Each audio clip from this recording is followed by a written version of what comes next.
welcome to Main Street Matters by Heart on Main Street, the podcast that knows that if you can't be found, you will be lost. I am your host, Patrick Keiser. Today we have a very special episode, and my guest is Samantha Connor, the Director of Wholesale at the Boutique Hub. Samantha has really lived on all sides of the retail world. She has worked retail, she's worked as a sales rep, she's had her own children's clothing brand, and now works with the largest retailer network in the country through the Boutique Hub. She is passionate, creative, and honestly just a ball of energy that I love being around. If you want to watch this conversation, you can do so through our website, heartonmainstreet.org. There you can find all of our previous interviews, as well as register for upcoming webinars that we have. If you like any of the content that we've produced, I ask that you please consider making a donation to our organization through heartonmainstreet.org. Donations are given to independent retailers who have lost their stores due to natural disasters like floods, hurricanes, fires, tornadoes, to help them rebuild their store and remain a vital part of our community. Last month, we had a guest on Jansen 2 of Denim and Velvet who talked about photography skills, and through loading images onto your website, she had really just scratched the surface of SEO, or search engine optimization. It was really the perfect cue up for today's conversation. So while SEO is kind of a buzzword today, not every retailer is really taking advantage of it or utilizing it to the best of their ability, or heck, even really knows what it is. So Samantha's going to be talking to us today about 5 mistakes that retailers make when it comes to SEO and how to avoid those mistakes so that your store can be found, your website can be found, and that people can really come into your store and it helps drive foot traffic to your store. So without further ado, here's my conversation with Samantha Connor. Well, welcome, Samantha. Thank you so much for being here.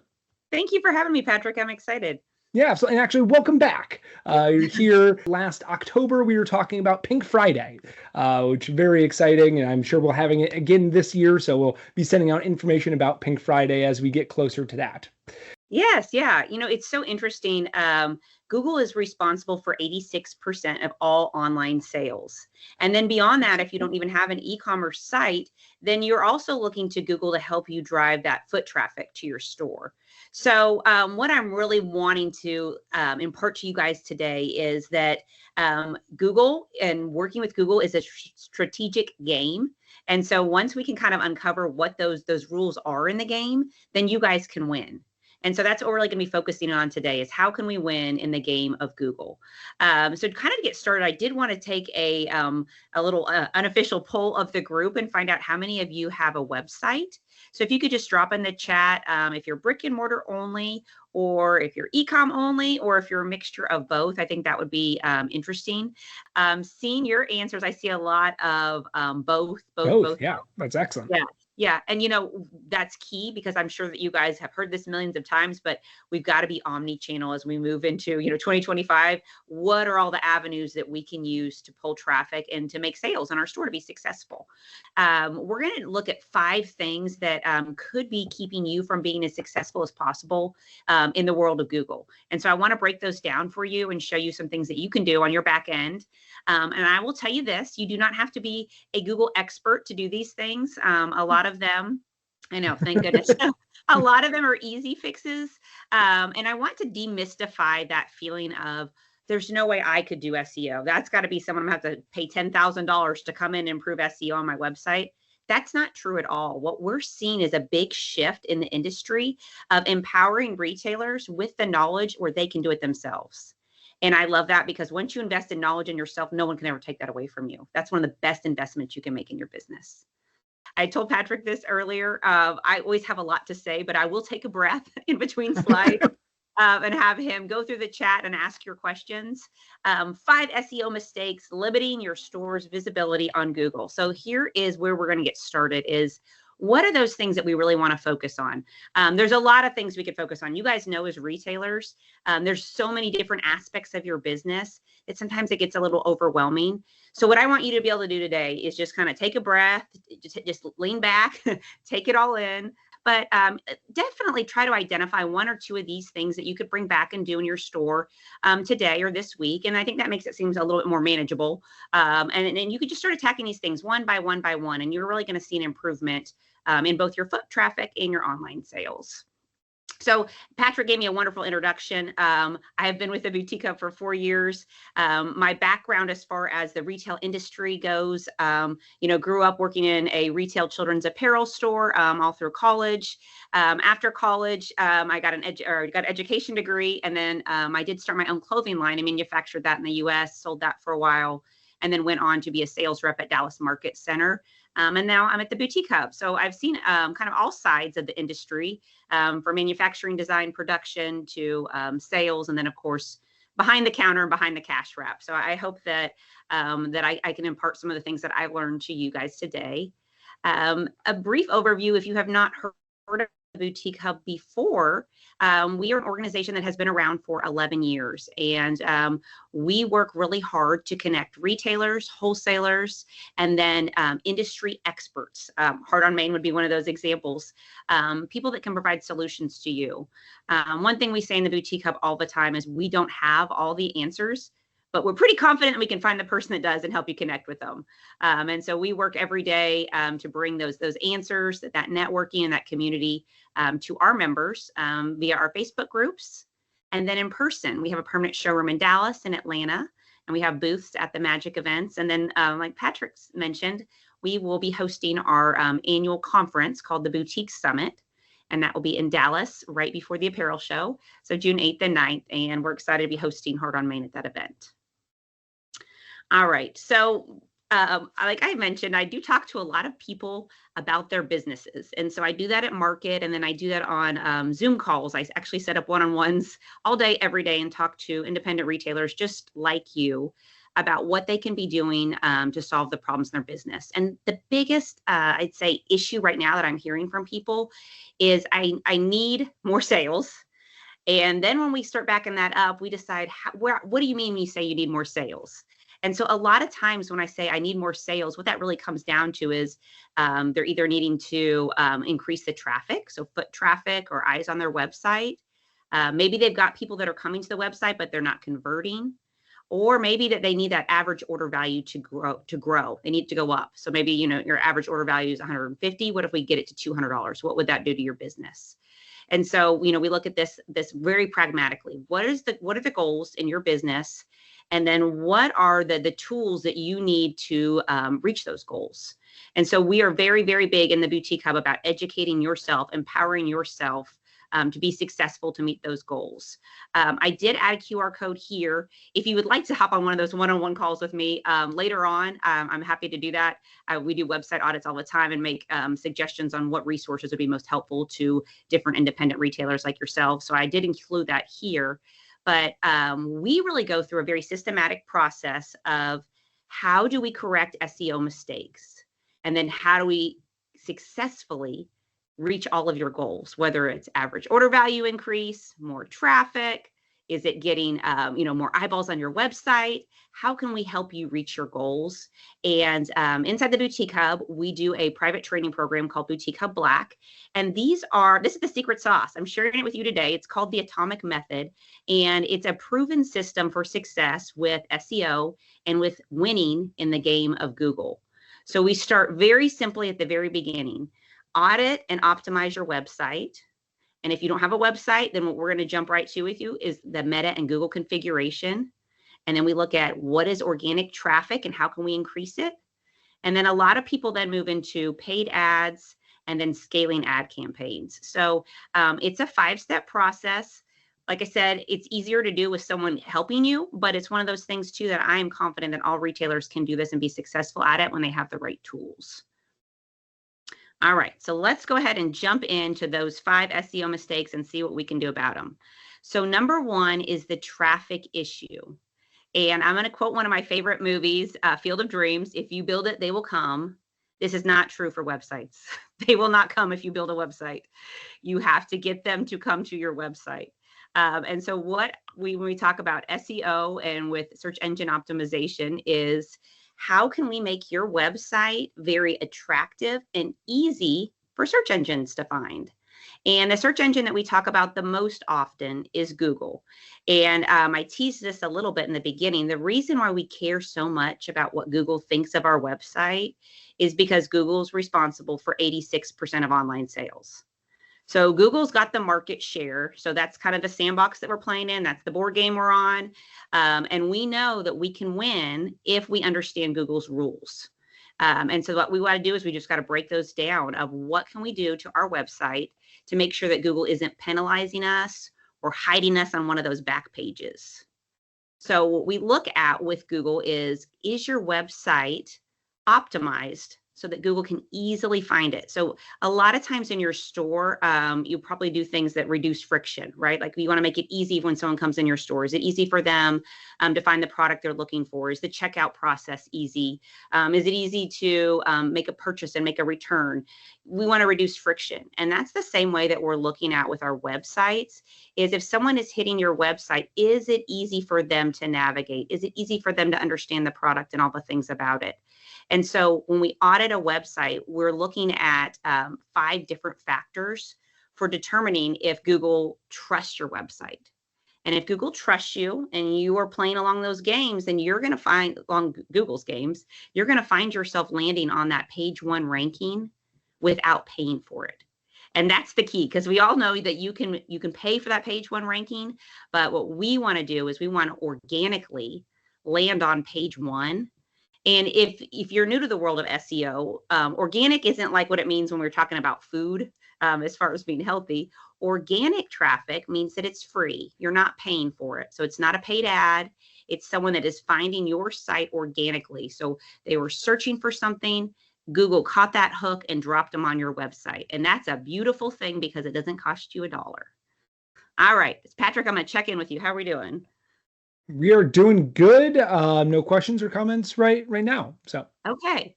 So if we want to build that fire that burns 24 hours a day, the very first thing that we need to do is we need to get on Google products. So I have a 15-year-old daughter, and she uses the phrase of don't sleep on, which means don't ignore, don't forget about. So I've got our cool lingo here for us because the rest of us are not 15. Don't sleep on Google products. And so what that means is, are you utilizing the Google world? Google is going to award you a higher page ranking if you are using Google products. And so the things that I would recommend for you, if you had to do 3 things on Google to make sure that you are showing up in the world of Google, is claim and optimize your Google business profile.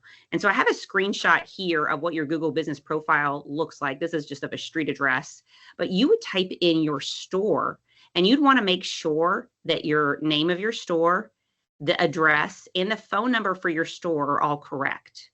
I would also check for your store hours. Now, if you have a brick and mortar, you can see obviously how this would be super important, because if someone is Googling, a candle store near me, gift store near me, toy store near me, boutique near me, you would want Google to catch on to that and to make sure that you are associated with that near me and that location. If you are online, then this also can be used to your benefit, because you can use the location of where you are physically located, whether it's like your PO box or wherever that is, to kind of anchor that in. This is a big win for those of you that if you are on a main street or you're in a tourist town or someplace where you're a destination for shopping, this can be really helpful. But even if you're somewhere where you're like, I'm the only store out here, we still want to make sure that Google knows where you're located, because Google, if you have your Google business profile updated, you're using a Google product that makes Google happy. Google's going to make sure that you're rewarded by having you show up higher on those page rankings. And I talk a lot about page ranking because when someone goes to Google, it's different than if they're on Facebook.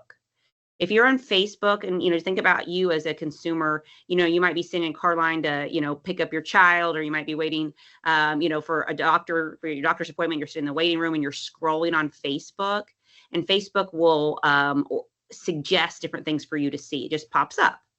But if you use Google, you are searching for something in particular. You have a need, you're setting out and saying, this is what I want. And Google's job is to go find it. In the past, Google would suggest, whoever had the best answer, right, to whatever the question was. But Google now has moved to a business more mindset of, I want you to use Google products, and that's how you're going to show up. So using your Google business profile, making sure it's updated, is one of the ways that we can play along the Google game and play those rules. And so that's going to get us a higher page ranking. The next one is Google Shopping. And I don't know how many of you have used this before, but Google has a marketplace. If you're on Shopify, there is an easy integration where you can get your products to pop up there, and then that drives the customer back to your website for conversion. But that's another good option there. And then the third, and this one might surprise you guys, is post to YouTube. YouTube is owned by Google. And, when I put this up there, you may think immediately, well, I am not a video production person. I don't make YouTube videos. There's no way I would have anything for that. And my response would be, do you ever make reels? Do you post videos or product videos to Facebook or TikTok? Are you doing stories on Instagram? If you have any kind of short form video content that you are creating, and I'm guessing that some of you do, then you're going to want to post that to YouTube. And if you've not created a YouTube channel for your retail location yet, this would be a big takeaway, is to do that.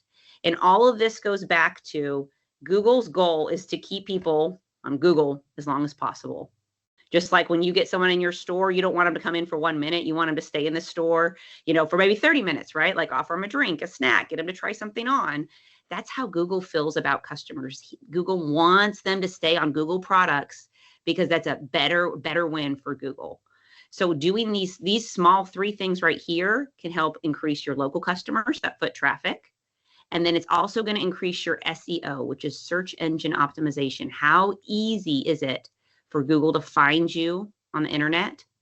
And it builds up trust. Google wants to recommend really good businesses, and Google counts you in as a really good business if you use its products. All right. So now when we go back a little bit deeper into SEO, and these are all the kinds of things too, I wanted to point out to you guys that we cover in those website audits.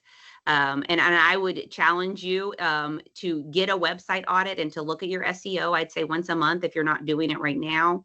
And also don't fall into the trap of paying someone $10,000 to fix your SEO, because I promise you, you are capable of looking at these things and doing them when you're partnered with the right tools.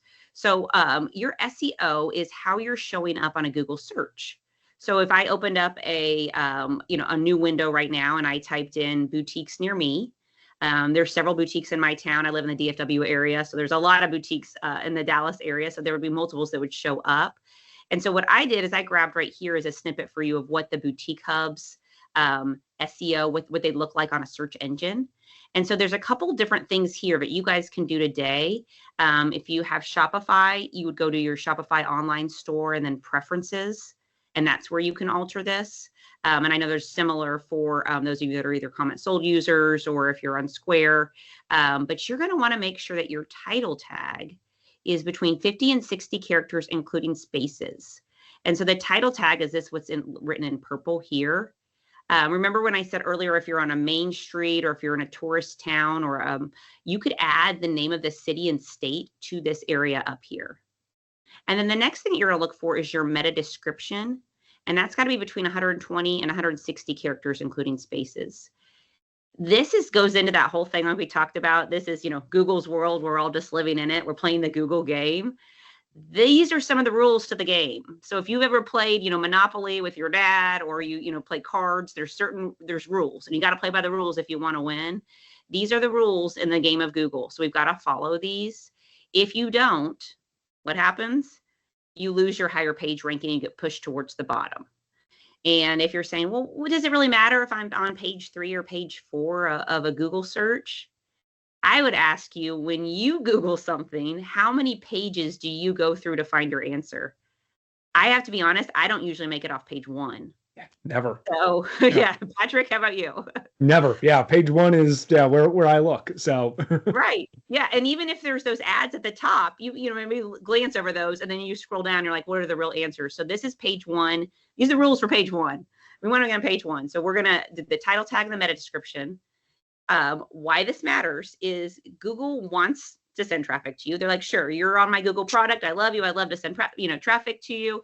How do I do it? I don't know what you sell. Well, this is how you're telling Google what you sell and what you do. So if somebody asks Google, hey, where's a boutique in, Grapevine, Texas, and I have Grapevine, Texas listed next to my boutique name, then that's going to give me a chance for Google to hook onto that information and send me traffic. But Google doesn't know unless we tell Google. So give Google the information that it needs so that it can really help you get on that page 1 ranking. All Samantha, right. Real quick, a question came in kind of going back to the comment about YouTube. She says Susan says they do videos on Instagram, but can that be shared with YouTube? So I don't know if she's meaning directly from Instagram to YouTube or downloading it off of Instagram and posting it on YouTube. Any thoughts there? Yes, yeah, for sure. What I would do is download that and I would upload it to YouTube. And so there's a little bit of, little extra legwork there, but it will be worth it because anytime you can get at least 5 uses out of content, you're winning. So if she's making that video on Instagram and then she's posting it to YouTube, adding a link from YouTube into an email with that product, adding it to Facebook, maybe using it in an ad, and then posting it in, another group, then she's really winning. So I would look for 4 to 5 ways to reuse that content. So if you're making it for Instagram, 100% download that and upload that to a YouTube channel. Awesome. And I would say to go to YouTube and look at some of their examples of retailers that have video channels and see what kind of content they're posting. Some of the things that I've seen working are like ideas on how to, decorate your Christmas tree if you're in, that space, gift ideas for kids, for my toy people. And then obviously if you're apparel, numerous things of, how to wear, how to style barrel jeans or whatever it is. Make yourself the expert there and share that on YouTube. All right. 5 uses out of any video content. That's great. That's share it five different ways. Yes. Yeah. All right. So once we, make Google aware of what we do, and we've done it along Google's rules, then the next thing that we want to do is we want to understand more of the traffic flow on our website. So when you really think about it, we're going to audit our website. It's optimized. We're like, okay, I feel good. The title tag looks good. The meta description is strong. Google understands what it is that I'm doing. But do I have a really good insight on the people that are coming to my website? And you guys remember I told you we've got to use Google's tools to make Google happy. And so one of Google's actually very, very best tools is Google Analytics. And if you have not gotten this installed on your website yet, it's a piece of code. Like I said, our team can help you guys do that. You can also, of course, Google how to install Google Analytics. But what it does is it's going to give you the very best reporting on who is coming to your website, how long they're staying, where are they coming from, what are they doing, and then even where are they dropping off. And so a lot of people will say, hey, when I downloaded Google Analytics and I got it installed, I saw that I had gobs and gobs of traffic, but they were only staying for a minute. Well, I would tell them if you see anything under 2 minutes of dwell time on your site, then it's probably spammy traffic. Like it's not the right customer coming, because if it's the right customer, they're going to spend at least 2 minutes. And sometimes we see that with when people are throwing their website out in a lot of places, or they're not really sure how to properly run ads. Basically, it's kind of like casting out a line and you've got the wrong bait on it. So you're getting kind of the fish that you didn't want. And we want to make sure that doesn't happen to you, because we want really quality leads and we want really good traffic landing on your website. And so having Google Analytics installed can give you a really good sneak peek on what that traffic is doing. Is it the right kind of traffic and where they're coming from?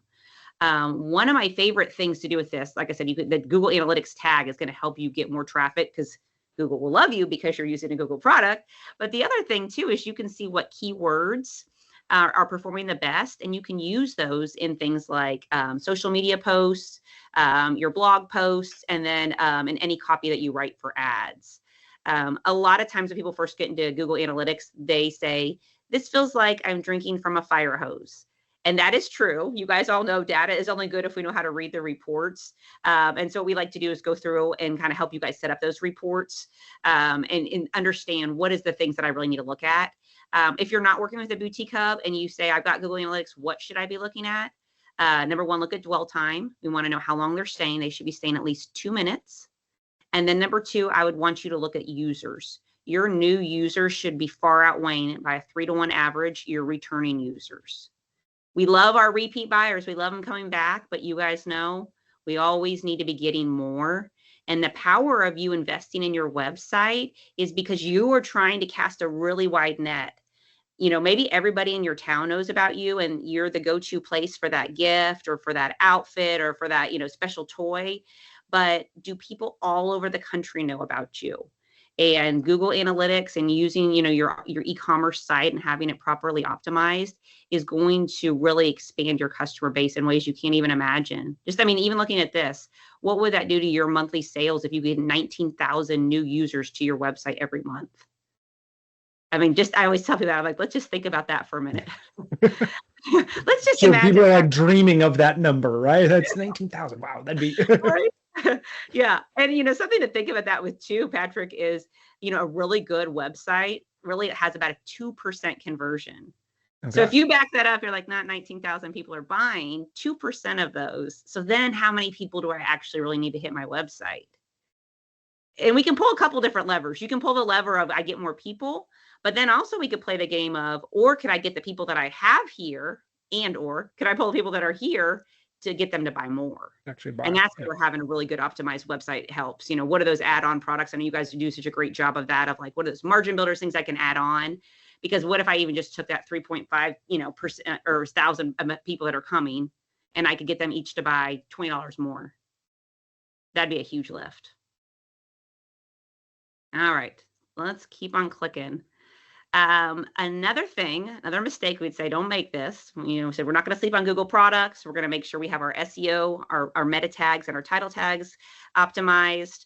The other thing we really want to look at on here too is our backlinks. And I got really deep into this with a retailer the other day about what backlinks are. And talking to her, I was like, I think I now know the simplest way to say it is if you look at your website address, like your URL, it may say www, mine would be theboutiquehub.com, Patrick's heartonmain.com or .org. If you look at that, what Google is wanting to know is how many other places across the internet is that web address going to be found? And the reason why this is important, why do we want your website address, basically like an Easter egg, hidden all over the vastness of the internet? It's because Google's looking for trust and reliability in websites to recommend to shoppers. And so like we said, does Google trust you? Well, Google will trust you if you're using its products. Does Google value in you and rank you high? Yes, if you have the right description and Google understands what you're doing. This aspect of it is your website trusted by other reliable websites? And the easiest way for Google to determine if your website is trusted by others is to see where it appears. And one of the easiest ways to do, so if you haven't done this yet, is to get a Pinterest account for your retail location.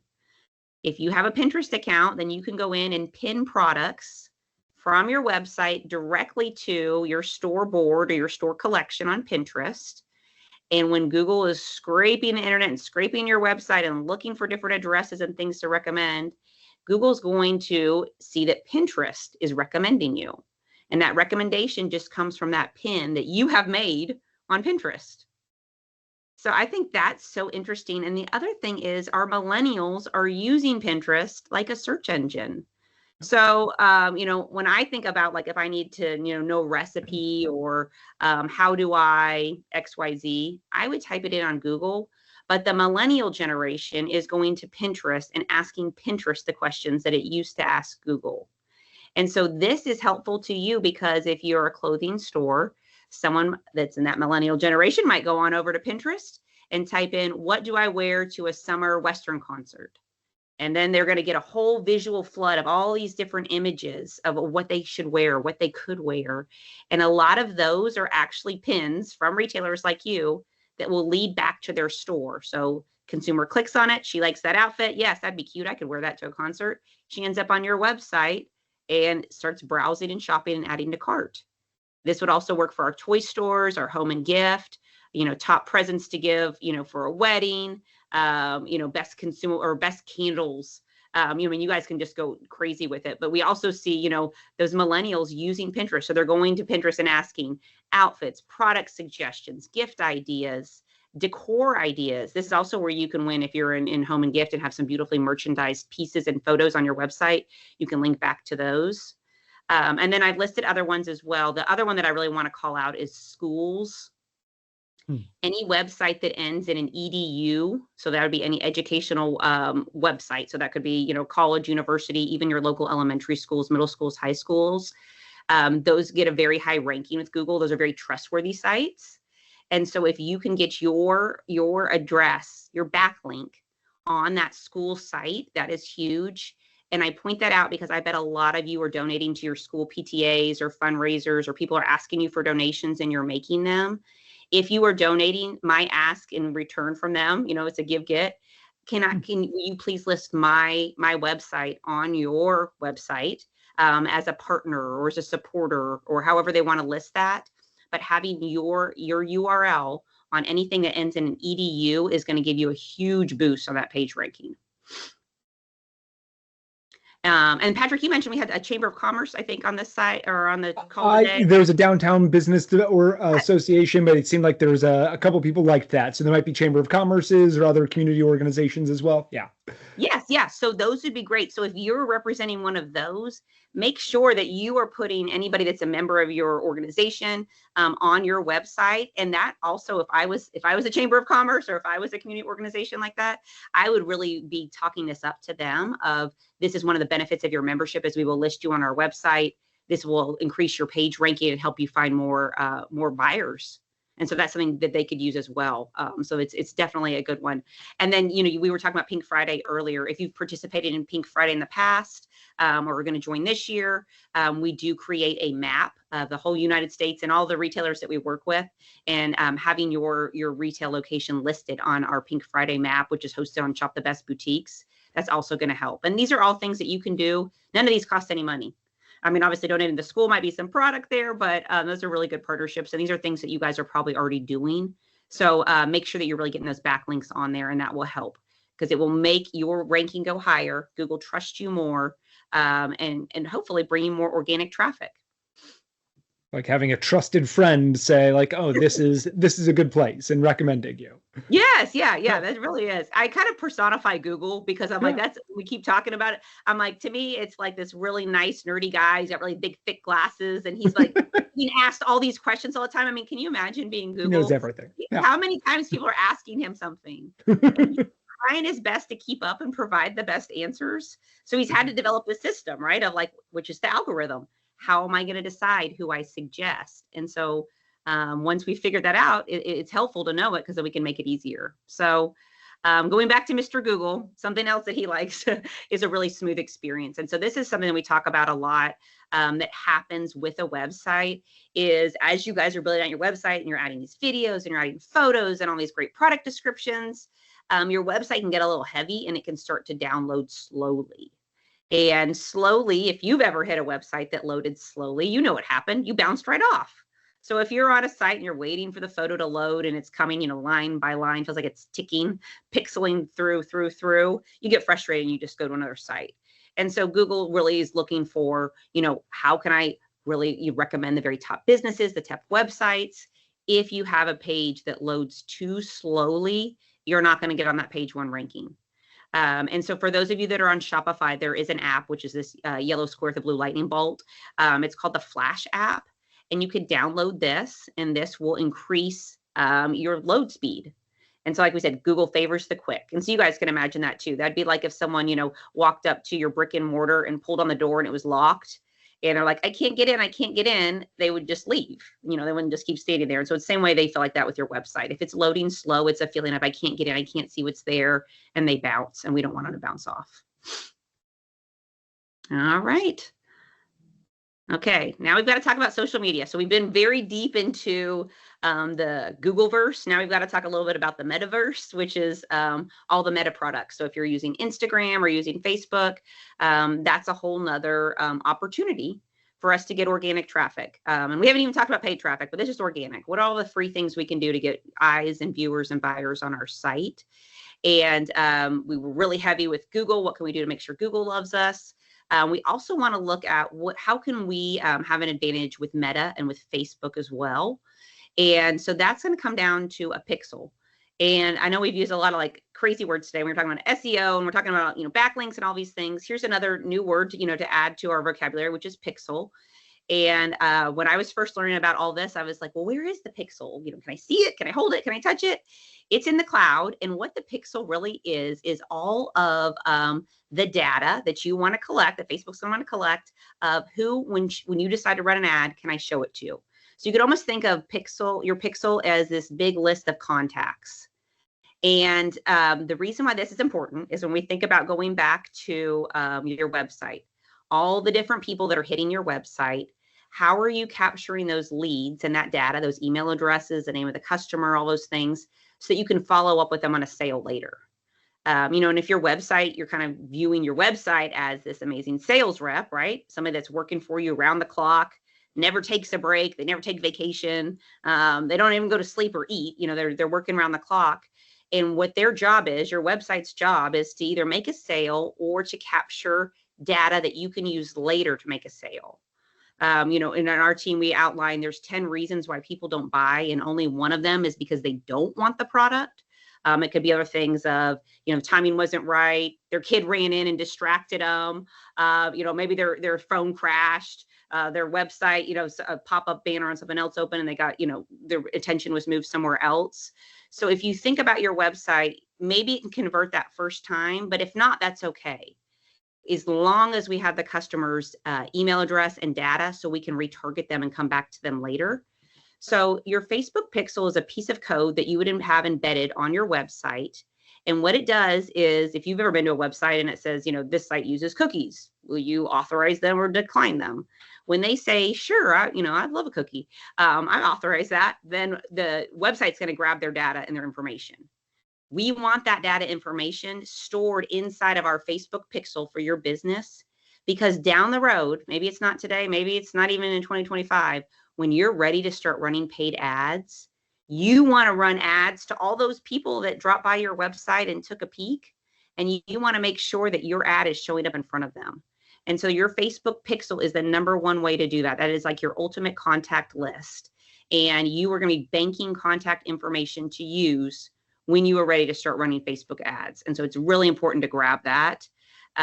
It's just, I would say, essential. The number one thing, even if right now you're just doing pop-ups, you don't have a brick and mortar, maybe you're just starting with your website, grabbing those email addresses, because you can load those into your Facebook pixel later, and then making sure that pixel is located on your website so that we're grabbing all that information.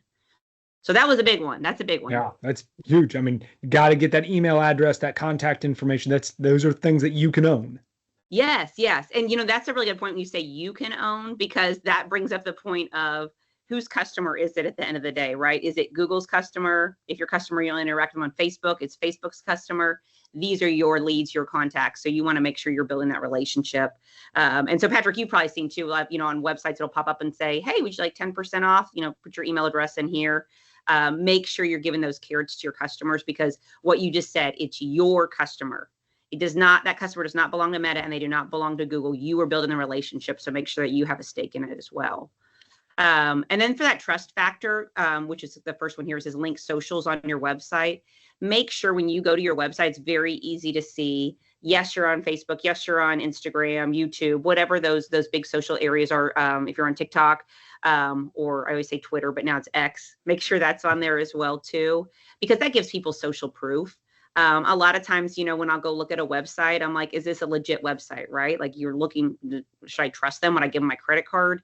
And when I can see they have socials and I can click through the socials and see them, a picture of their store, of them interacting with customers, all those things help build trust and credibility with the customer. And then Google, since Google doesn't know you personally, Google can look for those things and say, yes, okay, obviously this is a legit business. I'm going to go ahead and recommend them.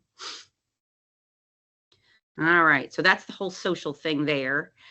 This is one of my favorite quotes that I say all the time, is goals are about people who care about winning once. And systems are for people who care about winning repeatedly.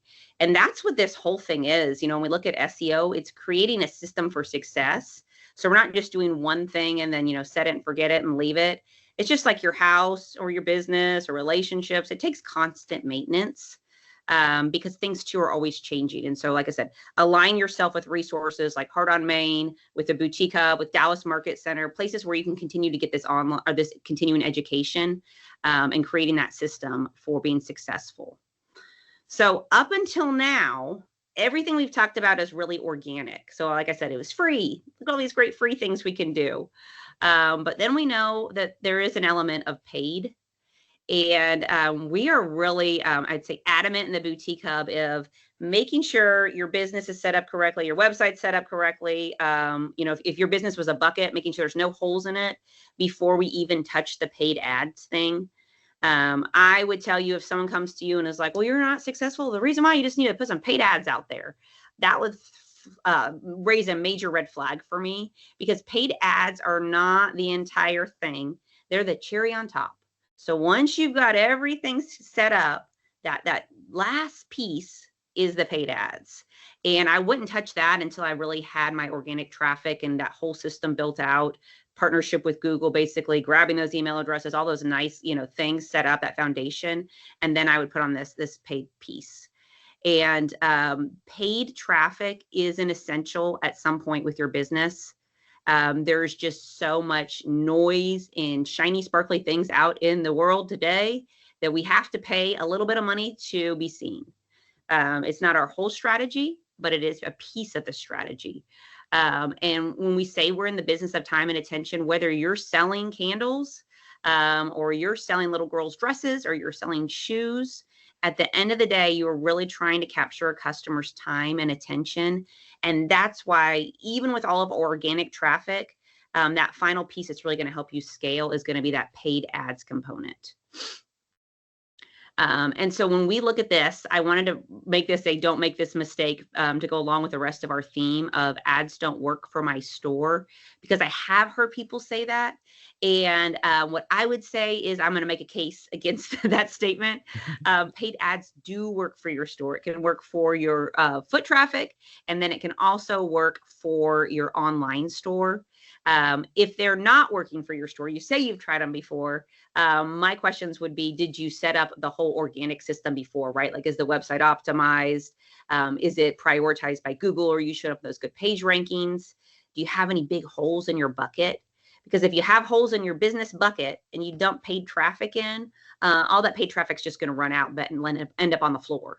So if we want them to stick and stay in the bucket and really convert, we've got to make sure that whole thing is set up. But if you're, telling me I've done all those things, now I'm ready, then what I would say is, partner with someone that can help show you how to run paid ads. Because like I said, it can put you on the map.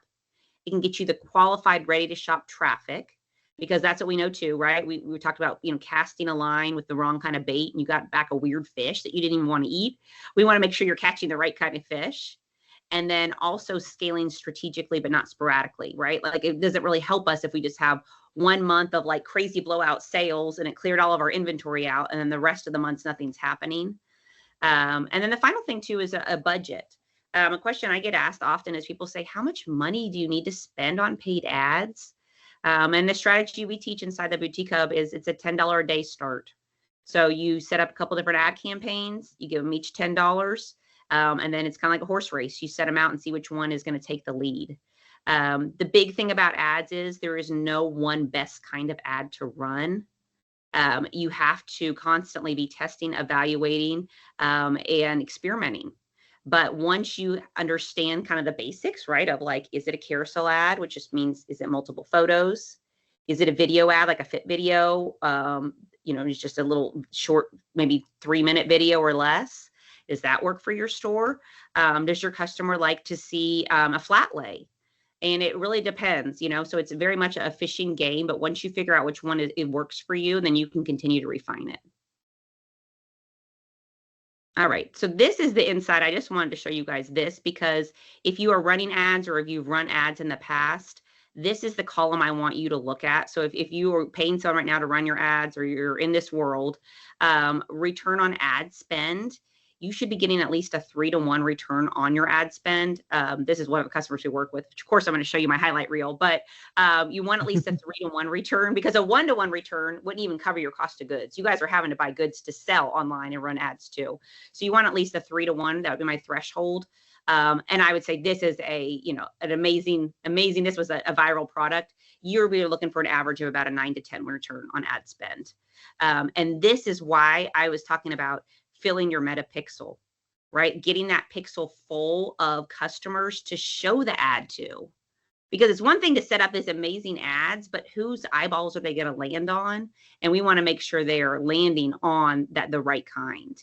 And, I have this up here because I did ask somebody the other day. I was like, what's your social media presence like? What are you guys doing online? And they're like, well, we get a lot of likes, and likes don't pay bills. Likes don't pay for ballet lessons. Likes don't pay for college, but things that do pay is that return on ad spend. And so there's a really great strategy for doing that.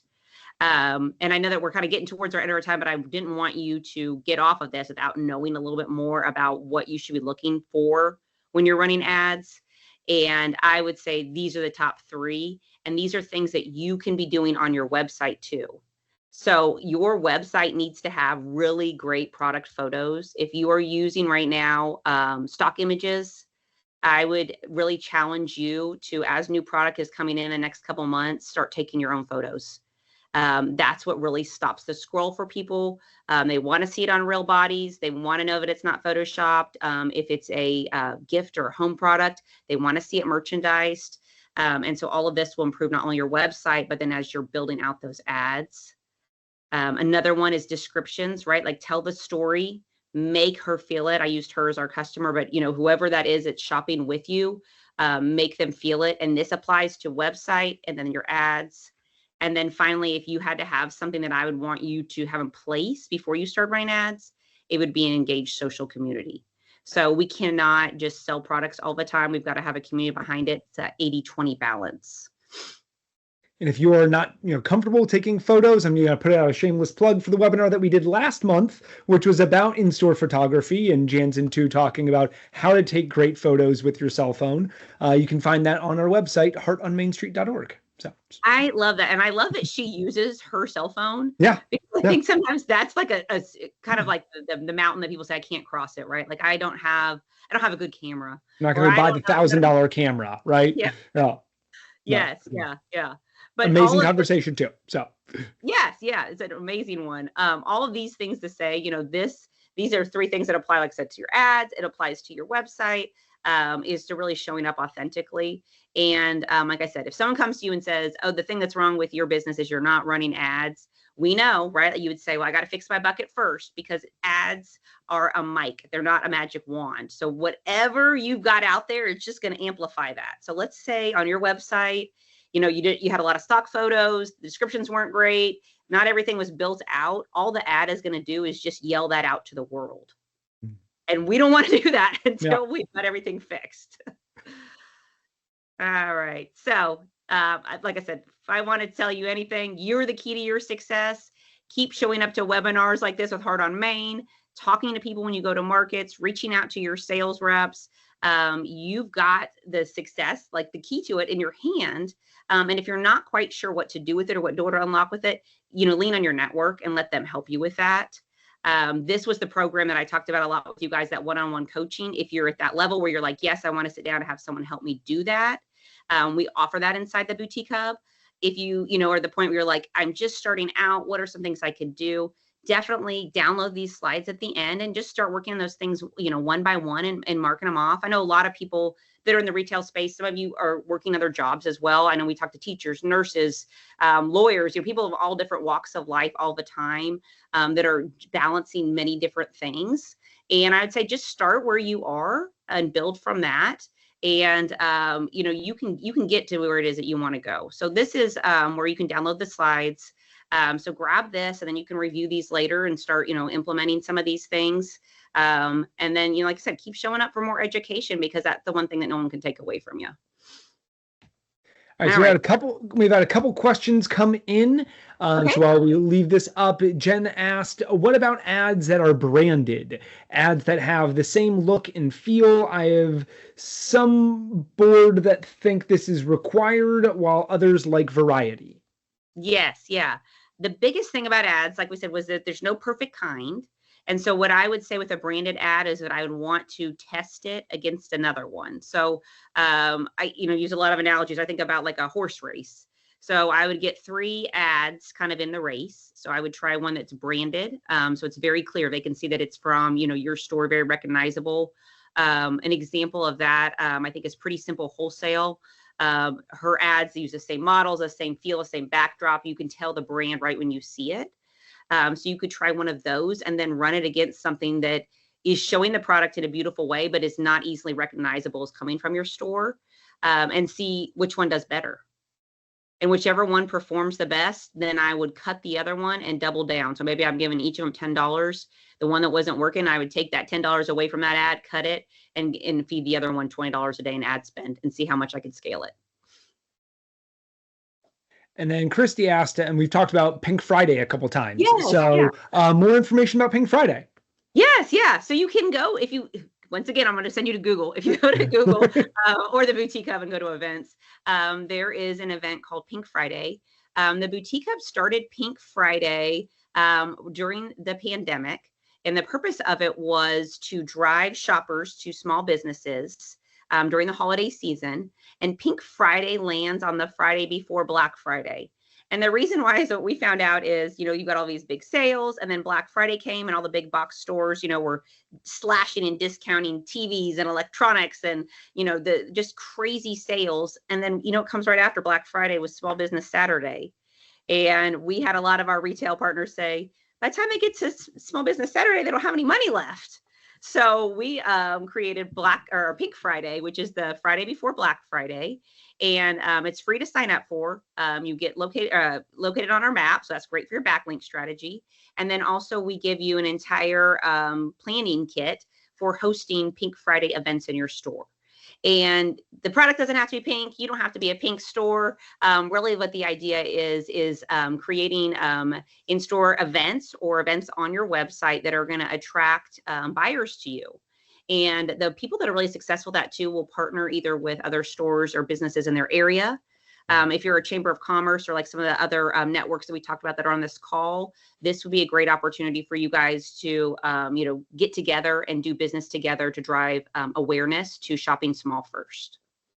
Yeah, love it. And yeah, it's really exploded over the last several years of really getting a lot of stores involved in this. And I love the idea of having communities do a whole event together and do something all centered around and again, coming before Black Friday and Small Business Saturday, getting those people are shopping then, right? So Yes. encouraging them to shop at their local businesses. Yes, yeah. And so we'll provide you with the whole kit. And we always say start small. If you're like, oh my gosh, I couldn't possibly put together an event, with 20 different businesses. Don't do that. Just maybe like you by yourself or maybe you and one other and see what you can do this year and then keep adding on to it. But you guys know this just as well as that consumers are looking for events to go to, right? They want something special, they want something curated. This to me is our case against why Amazon will never beat the small business, because you guys have heart, right? It's heart on Main. You've got that personality. People know when they're shopping small, they're supporting somebody's dream. And so it's really a day to kind of tell your story, why you created your store, and bring that awareness to where you're located and to get people encouraged to come shop with you. Yeah. Awesome. I haven't seen if you guys have questions, you have comments, anything come in, please toss in the chat. Samantha, I know we mentioned a couple times, but Boutique Hub, you want to talk just a little bit where people can go to find Boutique Hub and what resources that you all provide? Yes, yeah. Well, I'm going to go ahead and segue into summer school. Yes. Perfect. So, yes, if you are like me and an education junkie, then here's another free opportunity to add to your repertoire. I'm like, this will build off of some of the things that, we've talked about today on this call and the other things that you've learned by coming to the Heart on Main webinars. So the Boutique Hub hosts this event twice a year. In January, it's called Best Year Yet. And then in June, it's called Summer School. This is free for anyone that wants to attend. attend. It's the 3rd through the 5th at 10 a.m. If you do sign up for it and are not able to go, we will send out the recording. So if that's kind of one of those times you're like, that's hard for me to get on, don't worry about it. We're going to be talking about all the things you need to get ready for to be successful in Q4. So they will be touching on Pink Friday. And then also they're going to be jumping really deep diving into that in-store experience, training your staff, making sure your bucket doesn't have holes in it. And then that cherry on top, talking about more when it comes to marketing and really getting seen by customers. And so this would be a great way to give you a taste of the Boutique Hub. Like Patrick said, we've been around for 11 years. We are a trusted resource in the retail community. We provide education, live coaching, and a really great community, a place to ask questions and get answers. Yeah. Love the community aspect that you all have developed. It's just, it really is amazing. They're asking questions, hearing from people all across the country. Here's what I'm doing. And here's, being able to answer those questions for you. Yes. Yeah. It always surprises me. So we've got our community, like we said, lives on Facebook, and someone, I saw this morning went in and said, what's a bestseller, a margin builder that you've got in your store right now? And, sometimes when you ask another store, like what brands do well for them and what products, they really want to hold that information tight and not share. But for some reason inside this community that we built, it's a safe space. And literally, I'd say within 5 minutes, there was 50 comments. A lot of them included links, SKUs, like exactly where you could go to buy this product. Yeah. So business is hard to do alone. So it's nice to do it together. Question came in from Angela about, do blog posts do anything for SEO? I frequently get emails of people offering to write for our site and wanting to share articles. Is there any value to doing that? Yes, I do. Well, I would say for you to write them. I wouldn't go ahead and do. The reason why they're asking if they can write them is because they're trying to get their backlink on your website. Because they're trying to win. So, and I'm assuming this is Angela. This might be Angela from Roadrunners or maybe a different Angela. But what they're looking at is they've identified your website as being, super valuable and trusted. And so that person is trying to get, hi, Angela, is trying to get their link on your website. What I would do is get someone inside of your team to write a blog once a month and to look at those keywords on GA4. So with Angela's in Home and Gift, they're with Roadrunner Showroom. So with that, I would look at like top 10, products to give for Christmas presents, or like things like that people are Googling, like those really searched ones, and put a blog post out about once a month and then share that. That's content. So share it 5 times, 5 different ways, and get that out. And that will definitely increase SEO. For the Boutique Hub, our number one traffic source would be some of those blogs, and they're usually topics of like how to buy wholesale, how to start a boutique, those things that you're like, who's Googling this, who's asking these questions, and they're coming there for that answer. So for you guys, it could be where to buy wholesale gift products, people wanting trends for home and gift products. I think about consumables, all of those things, and getting those on your website. But yeah, for sure, that's a great source of SEO. You don't need someone else to write it because they don't get to have your backlink juice just from sending you an email. Yeah. Yeah. Great question. Yes. Yeah, that was great. Samantha, first off, thank you so much for being on today. This was incredibly valuable. I'm kind of running through our website in my head and like, what changes can we make? How can we drive more business there? I'm sure everyone else is as well. So thank you very much for being on today. Yes, I enjoyed it. A quick plug for our next webinar, which is going to be on July 23rd. So we are skipping June. There's a lot going on, Boutique Summit and trade shows and so much going on. So we will not be having one in June, but July, we're going to be having a retail panel about what to do after a natural disaster. It's something kind of near and dear to Heart on Main Street's heart, as we have been helping retailers recover and rebuild after natural disasters. And so we're having 3 retailers that have gone through this process. And what have they learned? What have they done? What would they do differently if it were, knock on wood, never to happen again? But if it were to happen again, what have they learned throughout that process? So I know many people think it might not happen to them, but hurricanes, tornadoes, floods, wildfires really can happen anywhere within the country. So you can register for that through heartonmainstreet.org. And again, thank you all very much for being on today. And thank you, Samantha, for all of the wealth of knowledge that you provided. Yes, yeah. Well, I will see you at Summit. All right, see you at Summit. Exactly. I'm so excited. All right, take care, everybody. Thank you. Thank you all so much for listening. If you'd like to reach out to Heart on Main Street for any reason, you can always email us at contact@heartonmainstreet.org. This episode was written, produced, researched, and edited by me, Patrick Keiser, with a very special thanks to Samantha Connor of the Boutique Hub. For more information about Heart on Main Street or to register for any upcoming webinars, you can visit www.heartonmainstreet.org. Until next week, stay safe, shop local, and keep your heart on Main Street. Thanks. Bye.